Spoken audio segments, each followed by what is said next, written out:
Hello class, this is your statics. Welcome to statics. This is Learning Plan 1 lecture notes. Okay, so let's talk about statics.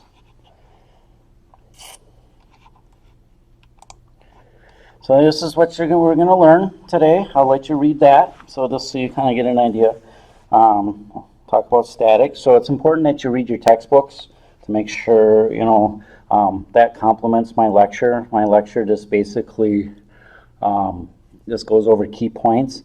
And another thing that I have done to help you is I've created these lecture sheets to help you write down notes that are key points to the lecture. Okay, I'm not going to have you hand them in. They're for you only. You can stop the recording or read the book and then fill them out, but these are important things that I think are important that you understand and be able to perform in this class. So these are attached in Blackboard, they'll be under each lecture.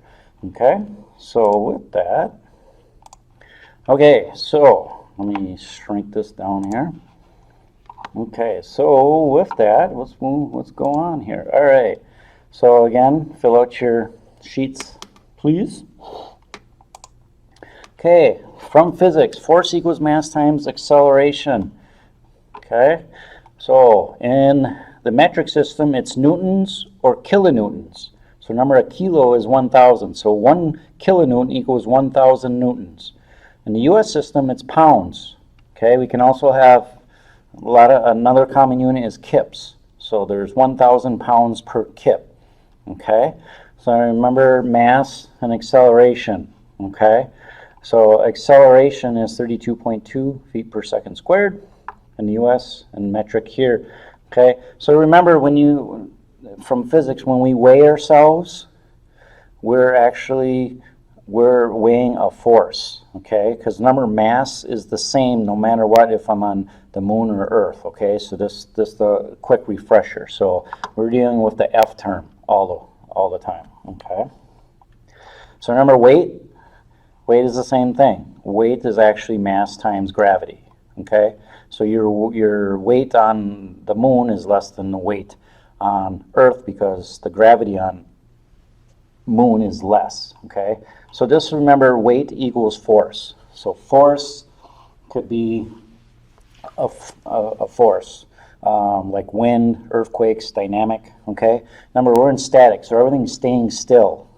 Okay, a lot of our statics problems actually deal with weight, the weight of materials, putting pressure on items, okay? So let's talk about force types. So we have a concentrated force.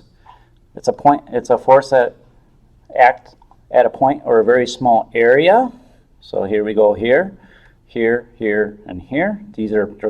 Sometimes they're called point loads, okay? Then we have a distributed force, a force that covers over a large area. So think of a snow load. When it's snowing outside, on a per square foot basis, there is a load underneath there. So it's a force over a square, an area. Remember, an area is a length times a width. And then what we do, because we deal in 2D, we convert that to a force per unit length. So that's, I'm gonna get my, let me get my laser pointer up here. Got to move this guy somehow, maybe, somewhere over there. Maybe not, I guess not. Okay, anyway, hopefully you can see the cursor. So this is a distributed line load, force per unit length, okay? Kilonewtons per meter, here's 3 kips per foot, okay? So we can have point loads and distributed line loads on structures, okay? So you need to know the difference between a concentrated load and a distributed load, okay? So here's another point load or concentrated force, okay? So now you know the difference between the two. All right, so all our forces in statics, we're going to they're called coplanar forces because we're in one plane. So when you're looking at a wall, that's a plane, right? That's only one plane, and the two dimensions that we deal with are x and y.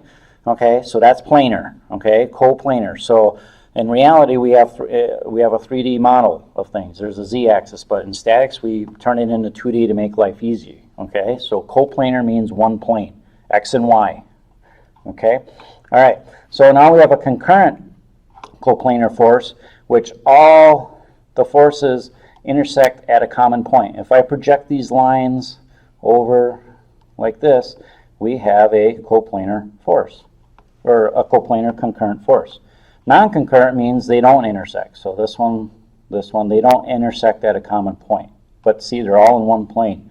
And then parallel forces, obviously, a definition of parallel line is they don't intersect, right? The distance between them stay the same. So this is a parallel force, okay? All right, let's talk about this little force vector, all right? Okay, so let's go back to here, okay? So we're going to break this little force vector apart.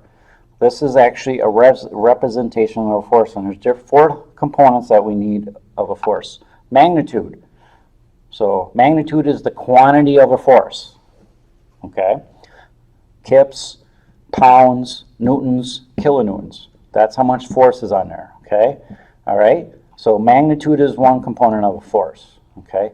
Point of application is the point where the force is applied, okay? So if I look here, it's basically, if you look, it's where the tip of the arrowhead is pointing. So this one down here, it's acting up on the bottom of the footing. This wall here, it's acting down, and eventually it'll go down to the floor here, okay? So we have a snow load up here, okay? That snow, so this number, it's a representation, so that snow load is actually, the point of application is on top of the roof, okay? Here's the roof dead loads. Now if I look at this guy, the point of the application isn't here, okay? It's actually right here because we're actually pulling on it. So if I was pushing it, this arrowhead will actually be on this side, okay? So point of application, sense, that is the direction the arrowhead is facing. Arrowhead, okay? North, south, east, west. So this sense of this force is north and east, okay? This sense, these senses are all south, right? It's pointing down, okay? Because I can, and so let me back up here. So now if I go to the line of action, the path along which the force acts, see this line of action here? I can extend that infinitely in both directions. I can have 2 forces that have the same line of action, however, can have opposite sense. So I can have this sense going to the northeast, and then I can have another force acting this way, and that can act to the southeast, or southwest, I should say. Okay, same line of action that's acting right here, the point of application, but I have opposite senses. So one's pulling one way, one's pulling the other way. Okay, so it's important to understand as we go through examples. I'll try to keep going through these because a force vector you need to identify these 4 things to make problems solvable. Okay. All right, example time. So let's identify the characteristics of each force vector in each of the diagrams. All right, so let's look. Hey, look at this. I do have some ink, so this won't be pretty, just so you know. All right, let's look at this guy right here. Okay, so point of application is right here. Everybody see that? Okay, point of application is right there. It is 8 feet to the right. Okay, so let me move this out of the way here, can I?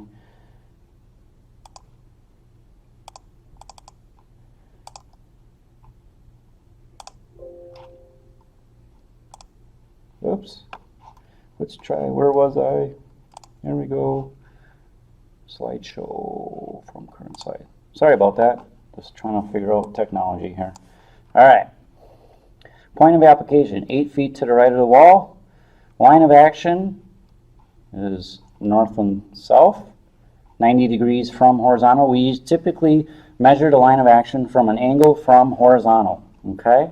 Point of application, magnitude is the weight, the force, the weight of this storage unit. So, and sense is south. So there's our 4 things. So if I look here, my line of action is 30 degrees from horizontal.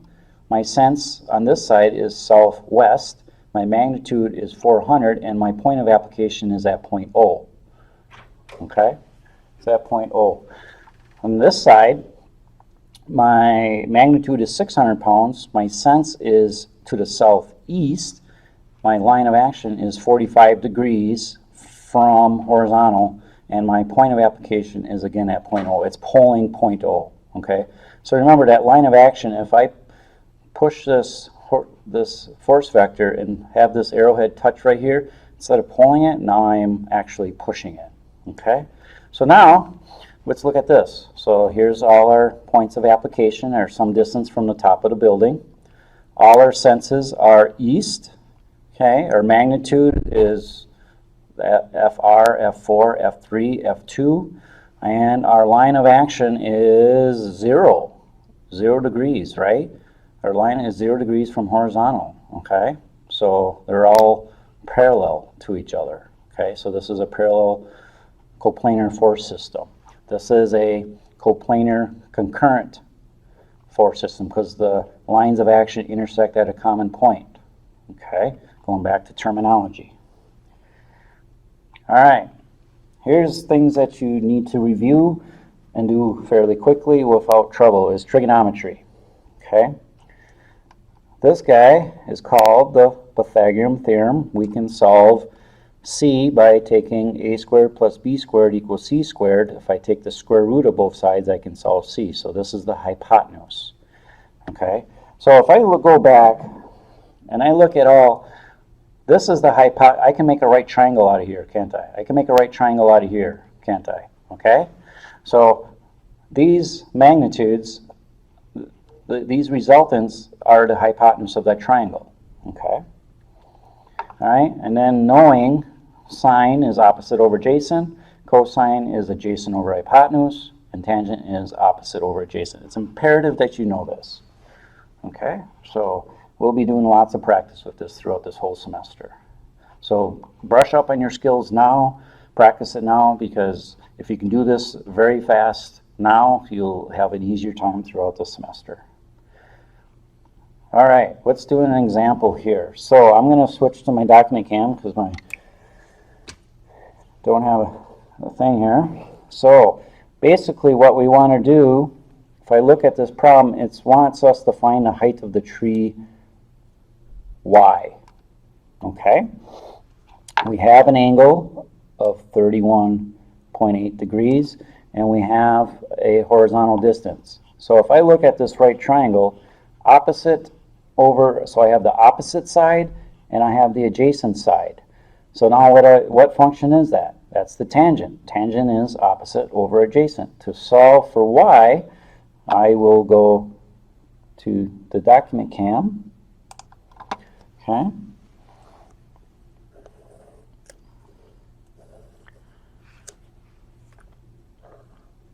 So y, and I know this distance is, the horizontal distance is 71 feet, and I know my angle is 31.8 degrees. Okay?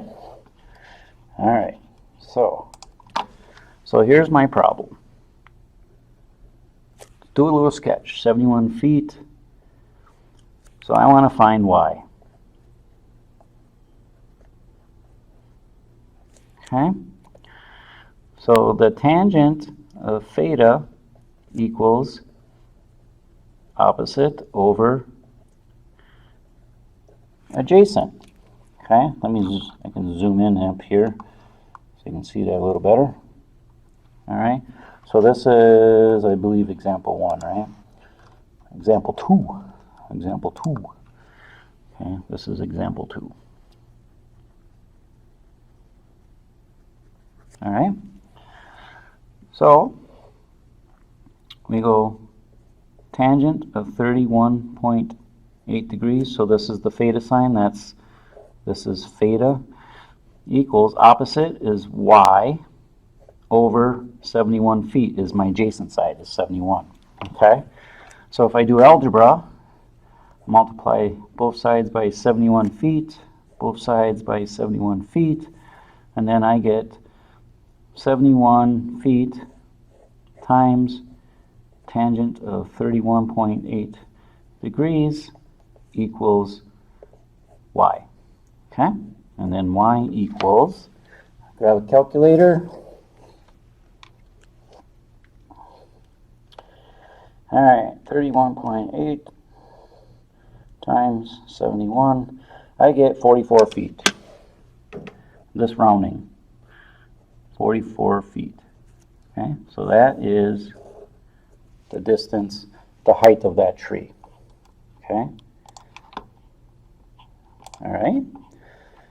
So our tree is 44 feet using trigonometry. All right, let's do another problem. All right, so basically my height of instrument, right, from the ground up is 5 feet.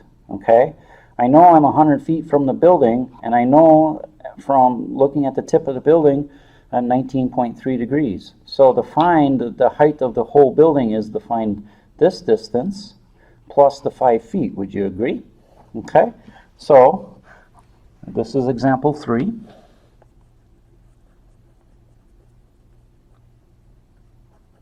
Okay, so I'm going to draw my little diagram. Doesn't have to be, so that's 19.3 degrees. I know this distance is 100 feet, so I'm looking for that distance y. Okay, so when I get my laptop working correctly, I'll be able to write right on the screen, which will be nice. All right, so example 3.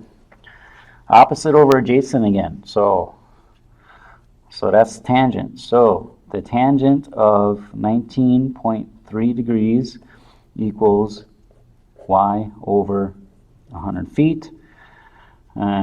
So I take 100 feet, I multiply both sides by 100 times the tangent of 19.3 degrees, and I get, okay, 19.3 tangent times 100, I get 35 feet. Okay, now I want to add the 5 feet, remember? I want to add the 5 feet. So I got 35 feet from here to here, but now I want to add the 5 feet because I got to add my height to my instrument to get the total height of the building. Okay, so that is 5 feet plus 35 feet equals 40 feet. There we go. That's example 3. Okay, review of trigonometry. All right. All right, let's talk about the principle of transmissibility. Okay, so if I look here, my line of action does not change. So the line of action here, as you can see, is the same throughout. Okay, if you notice, the senses of both of these force vectors are to the east. Okay, so the rule of thumb is if the magnitude stays the same, so P and P are equal, the sense doesn't change to the east, and they stay in the same line of action, I can move this, I can be pushing this block to the east with the same amount of force as I'm pulling the block to the east. No matter where I put my vector, I can even put it right in the middle here with the same magnitude, same sense, same line of action. That block is moving to the east at no matter what. So this will help us solve statics problems, okay? So except the only thing you got to remember, so from this side we got to push it, on this side we got to pull it. So if I look at this truss here, the line of action, the P's are the same, the senses are the same. So from here, there is this force acting on this truss. Up here, it is acting in compression, and down here is acting in tension. But no matter what, the whole rigid body is wanting to be pushed down to the south. So we can move this around to make life easier in statics. So the trick is why we want to use principle of transmissibility is we want to make a concurrent force. Remember what a concurrent force is? Right, they all, where is it? Right here. All the line of actions intersect at a common point. Okay, that's the goal when we solve these problems. All right, so this is a great example right out of your book here. Okay, so if I look at this tugboat, So it's being pushed to the west. The sense in the x direction is west. The sense in the y direction is south. So overall, this barge is moving to the southwest, right? Okay, so if I move my lines of actions, where do they intersect? At a common point, at point O. So if I look here, py, px. So see my senses, as long as the senses don't change, we have two different, okay? So now what we can do is create a rectangle. We can make our P. So this will be our big P, okay? So as long as we know theta x and we know py and px, we can figure out what the force of the hypotenuse of this triangle and the direction of it is using trigonometry, right angle trigonometry, okay? So our sense is southwest. P is the magnitude of the hypotenuse, so we can use Pythagorean theorem too, right? Okay? And our line of action is at some angle from horizontal, and then our point of application is at point O. Okay, so as you can see here, we get a force triangle, a y, an x, and an overall magnitude. So this is why principle of transmissibility works. Okay, because no matter what, this y force is pushing that boat down to the south. All right, let's do an example. All right, so these two equations you're going to want to know. So if please listen carefully, if my angle is measured from the horizontal axis, the x-axis, okay, I can solve fy and fx because some common trigonometric functions. So this is also fy here, right? This here is the same as this, and this is also fx, okay? So if this is theta, isn't that equal, this is also theta, due to rules of geometry, okay? So no matter if I'm solving this right triangle or this right triangle, I can get fx and fy the same, using the same angle measured from horizontal. So I'm going to go to my document cam, and these are things that you should know. All right, so with that, so let me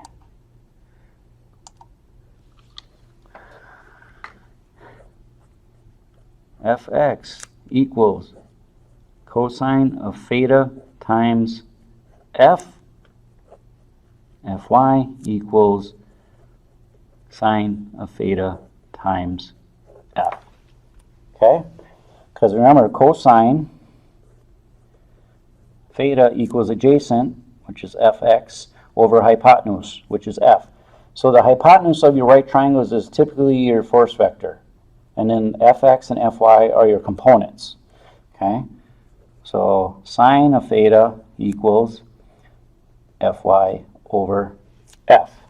Okay, so basically what did I do? I just multiply f times the sine of theta, f times the cosine of theta, and I'm left with fx or fy. Okay, so knowing that, if I go back to this diagram, okay, theta, opposite over hypotenuse is sine, fy.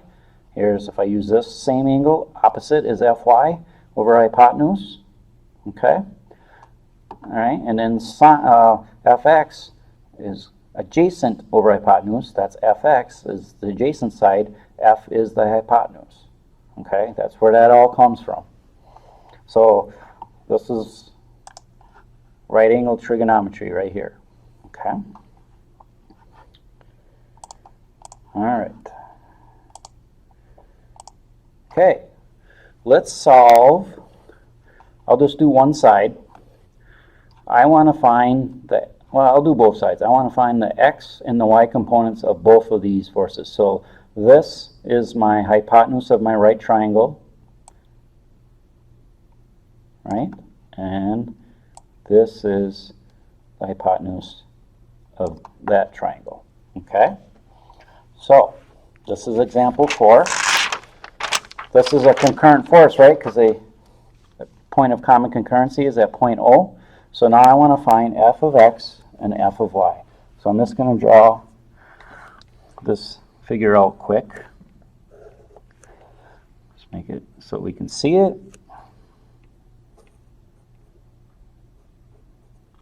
So this is 400. This is 600. Okay. This is point O. All right. I'll go to my document cam. All right. All right. So if I look here, fx, fy, right? Because my sense of my hypotenuse of my triangle or my force vector is south and east. So my fx, east is a horizontal direction and y is a south direction. If I go to this one, this sense of this arrow, of this force vector, is south and west. So that means my x, west is a x-axis, and fy is south. So, and then our angles were, I didn't write those down, so I'll go back to the screen quick. We have 30 degrees, and then we have 45 degrees. Okay. All right. Okay. So let's solve. We'll call this one side. This is 2. All right. So 1. F of x. All right. So if I look at my triangle here, all right, the adjacent side is the fx. So fx equals cosine of 30 degrees times my f, right, which is 400 pounds. And then fy equals the sine. Remember, opposite, fy. So remember, this is the same, fy. Sine of 30 degrees times 400 pounds. Okay? All right. So let's do those quick. 30 cosine times 400. It's 346. We can go 347 pounds. I round it up. The sine of 30. Let's try that again. 30 sine times. That's 200 pounds. Okay. So fx, I have an x force of 347 pounds to the west. So if I do this, and then 200 pounds to the south. So these are my, they're called rectangular components, x and y. Okay? All right, so let's do the other side.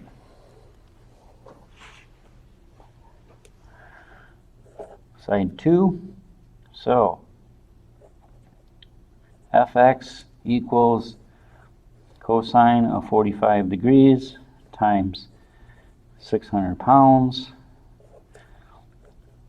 Fy equals sine of 45 degrees times 600 pounds. Okay, because I'm doing this side right here. So remember, x, my angle's measured from the horizontal, so the x is cosine, the y is sine, opposite, adjacent. So that's where this is coming from. Okay, so as you will find out, the cosine of 45 and the sine of 45 are the same answer. Okay, so we get times, so that's 425 pounds. So now I have 425 pounds going to the east for this guy, and we have 425 pounds going to the south of that guy. Okay. All right, So if I look at this, how can I check my answer? Make sure I didn't plug in, I didn't touch sine or cosine. So what typically happens is I will see people will identify this as X and this will identify as Y because they got their adjacents and opposites mixed up. Okay? So you'll probably have the same answers, but the X forces and the Y forces are mixed up. Okay? So that's nothing really a mathematical check can do that. But a mathematical check to make sure that I've entered all these numbers in my calculator right is using the Pythagorean theorem is taking this 347 squared plus 200 squared and then take the square root of that. I should get really close to 400 pounds. Okay, due to rounding, it may be a little smaller or large. So you'll know right away if I made a mistake by just doing that. That's a good mathematical check. Okay, all right. So that's that example. Example 5. Okay, so the previous one was example 4.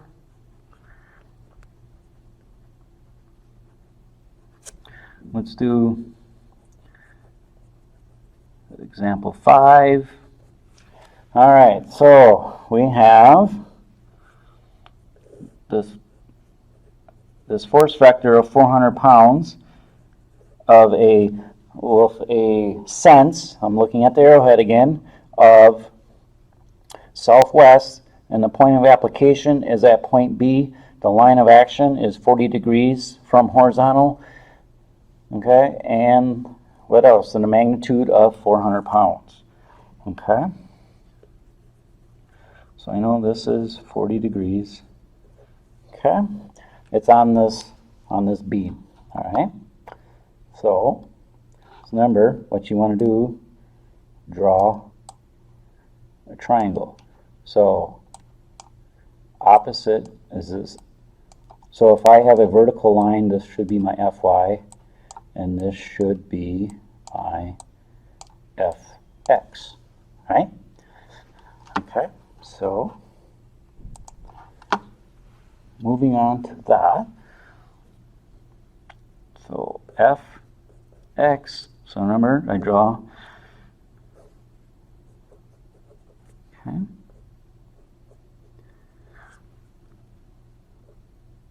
Here's an arrowhead, okay. So this is the same thing. So I could do this too. Principle of transmissibility. I won't confuse you. Never mind. Let's make your right triangle. This is my point of application. Okay? All right. So remember, I can do this. Okay? So Fx equals, so the adjacent side, this is Fx, this is Fy, this is Fy, this is Fx. This is also 40 degrees due to rules of geometry. So adjacent is a cosine of 40 degrees times the magnitude of my angled force vector, which is the hypotenuse of the triangle, times 400 pounds. And then Fy equals sine of 40 degrees times 400 pounds. Okay? All right. With that, let's do the calculator. So 40 cosine of 40 times 400. So I get 307 pounds. So because this is southwest, so my horizontal force is that way. And then the sine of 40 degrees times 400 is 257 pounds.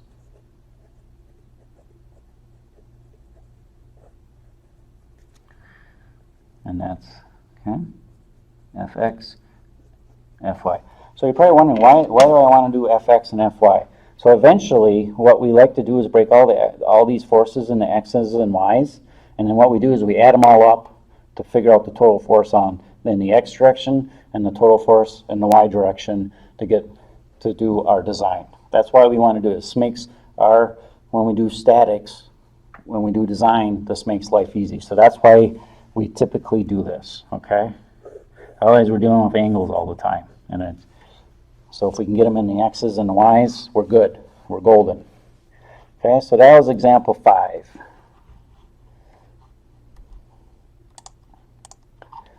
All right. Example 6. All right.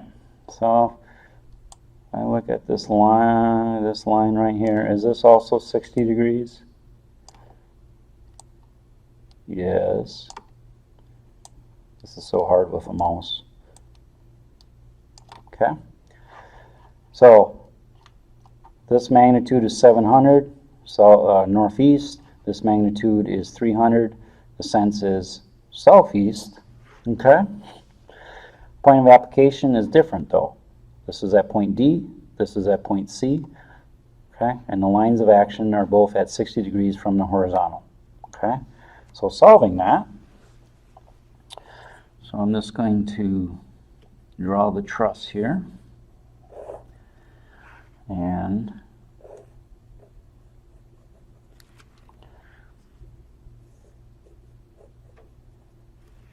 okay.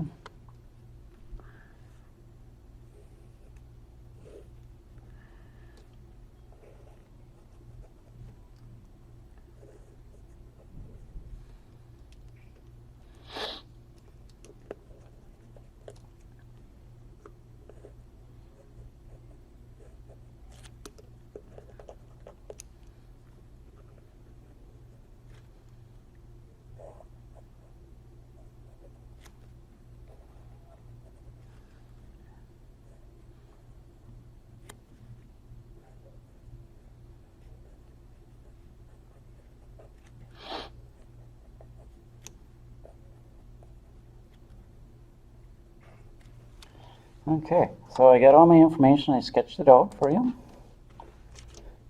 And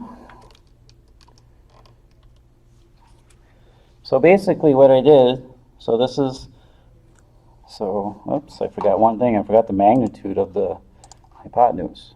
So this one is 300 pounds. So the hypotenuse is 300 pounds on F1, and F2, the magnitude of the hypotenuse is 700 pounds. Okay, so what I did is, so this is the truss, and I made my right triangles. Okay, so I know that's 60, this is 60, so I have here's my Y's and my X's, so literally the same thing. So this side here, Fx equals the cosine of 60 degrees times the hypotenuse is 300 pounds. So I'm going to write this all out. F because is the sine, 60 degrees times 300 pounds. Okay, and then over here we have Fx equals cosine of 60 degrees times 700 pounds. Okay, and then Fy equals the sine of 60 degrees times 700 pounds. Okay, so that's how we solve those individual vectors.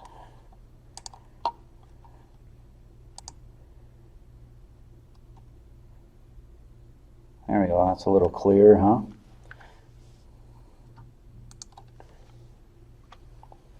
Okay. All right, calculator. Cosine of 60 times 300. So this is 150 pounds. All right, so the hypotenuse of that right triangle, or the original force vector, the sense was southeast, and then this one is northeast. So that means my horizontal force has to go to the east. Okay, and then the sine of 60 times 300. That means we got 260 pounds. Okay, so that means south, so my y force has to go to the south also. So see, this is why senses are very important. Okay. Cosine of 60 again, times 700. So this is 350 pounds. Okay, my x is to the east. Okay, make sure you can see that okay. 60 sine times 700, 606 pounds. And that is up. Okay, because remember its original sense is northeast, so my y has to be north. Okay, box these guys up. And there we go. So again, why do we need to do this? So if I look at the y forces, I have a force of 260 pounds pushing down, and then I have a force of 606 pounds pulling up. So the net force, it's either going to tell me that this roof truss is going to be pulled up off the roof, maybe due to wind, or is it going to, there's enough weight on it, it wants to be pushed down. So this is how we determine if we need to fasten things down so it doesn't blow away. Okay? So, that's that example. All right, I'm gonna just I'm gonna pause this for a little second, take a little break, get a drink, and we'll finish up here quick. Okay, welcome back. All right, so here's another problem, the last problem here. So, well, two more. Okay, so f of x, f of y, we need to find the x component and the y component, rectangular components of this force. And it has a 3, 4, 5 slope. Okay, so we can use something called similar triangles. And I will explain that, how we can do that. Just going to write this down here.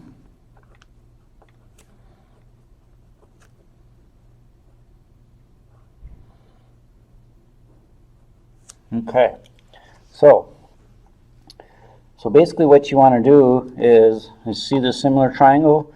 It kind of follows the same shape of this. See this? F equals 150 pounds. That is the F here.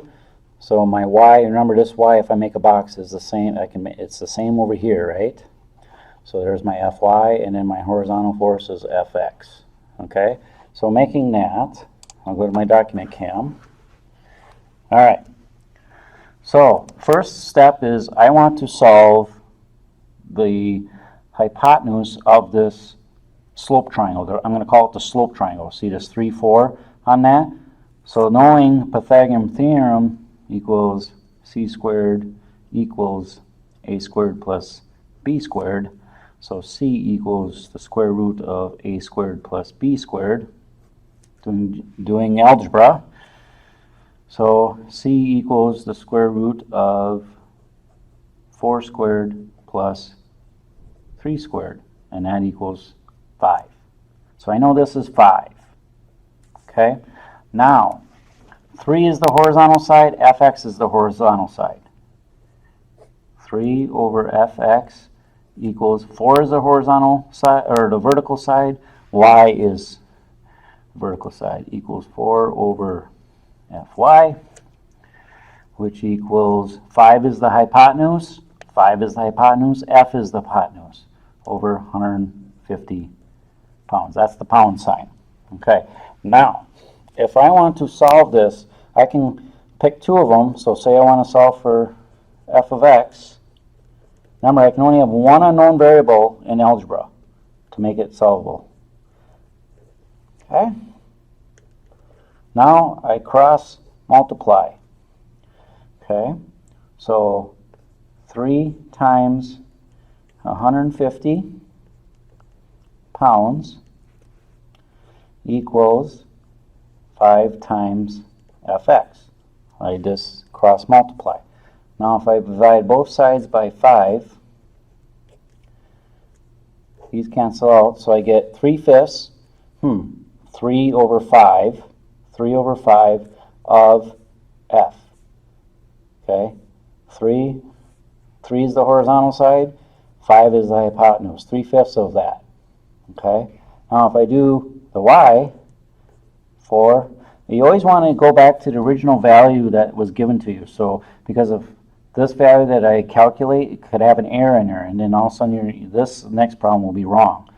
So always use the values given in the problem as you start of your calculation.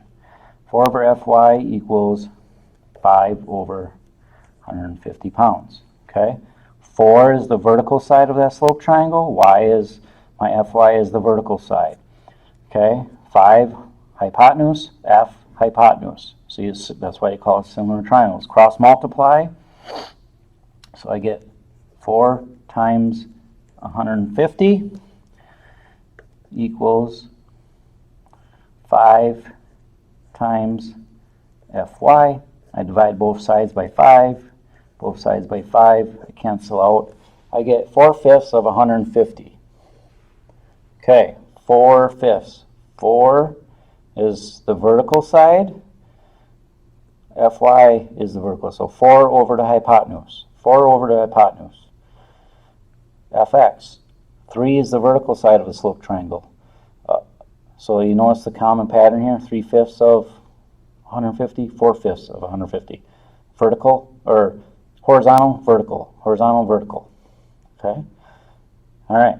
So, knowing that, I take 3 divided by 5, okay, times 150 equals 90 pounds. Okay. All right, and then that force, so now you gotta remember, this was our original, just gonna double check. Yep, our original sense of our angled force vector is southeast. Okay, so that means the x has to go to the east. So if I look at this, this is how I want to do when I do my y's. Okay, my point of application is right there. Okay, so now I take 4/5 times 150, and I get 120 pounds. And that is south. All right. So I discovered this. Maybe you already knew this because you guys, smiling faces are a lot smarter than I am. If I take 3/5, 3 divided by 5 is the same as the cosine of that angle right there. If I solve my horizontal area, okay, the sine of, so this angle equals this angle. Remember, if I'm measuring from the horizontal, so the sine of this angle, when you can do trigonometry. Say you don't understand this similar triangles. Can I just solve this angle by using opposite over adjacent, which is 4 over 3, the inverse tangent, and solve that angle? We can do the exact same answer. Okay, so 3/5 is actually the cosine of this angle. 4/5 is actually the sine of that angle. Very interesting, huh? I found that out. But who knows?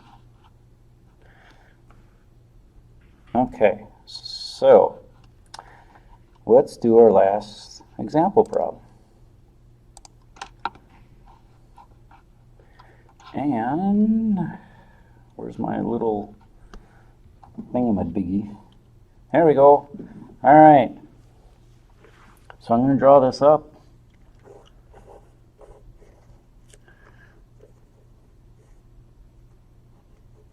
This is example 8.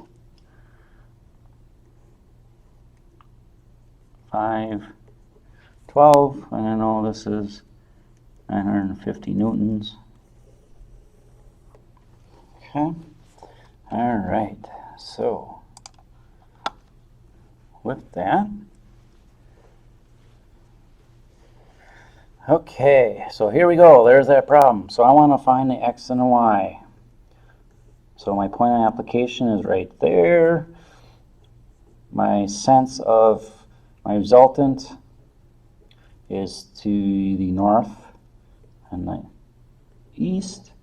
So this is Fx, this is Fy. Okay? All right, so if I look at my little, here's my similar triangle right here. okay? So 5 goes to Fy, 12 goes to Fx, and then 950 goes to this value, which is 13. So first thing you do is use the Pythagorean theorem, right? 5 squared plus 12 squared, take the square root, I get 13. Okay, so Fx equals, so 12 is the vertical side, or the horizontal side, 12 thirteenths of 950 newtons equals that. Fy, so 5 thirteenths of 950 newtons, right? Similar triangle, 5 thirteenths. Okay. Now, how can I check this answer? Can I take the answer here, this squared plus this squared, take the square root of that? I should get really close to 950. So 12 divided by 13 times, so that is 877 newtons. And my X force goes that way. Okay. 5 divided by 13 times 950, that's 364. And that's going up. All right. So this force is moving to the east and going north. So I got to keep it from lifting up. So that's a different way how we're gonna analyze that structurally. You know, when we got to do statics. So remember statics. What does statics mean? When you read a textbook, that means we're staying put. No dynamic forces. Sometimes we'll take dynamic forces and then turn them into static forces. Okay. So static forces, weights of materials. Okay, snow loads. Okay, it's not moving. Just remember, statics is not moving. Okay. All right. So I believe. So if we were doing face-to-face, which I would miss seeing all your smiley faces, we would do a Kahoot to see how much of this terminology you can remember. So, all right. So your assignment: read chapters 1 and 2 of the textbook. And when you also read them, please go through the examples and work through the examples. You can do it my way, or you can do it the book's way, whatever you find easier. Okay. Work through those example problems so you understand them. These are the problems that I want you to do. Okay? All right? I have the solutions manual attached in Blackboard so to make sure you're on the right track. But don't use it as a crutch, okay? You can do more than these. You need to do enough reading and enough example problems to make sure that you are competent and you can easily solve these problems, okay? I picked these just because I find them interesting problems, okay? If we were face-to-face, we would be doing 2 homework problems before you left, okay? So, if there's questions, please let me know, and good luck, and we'll see how the semester goes.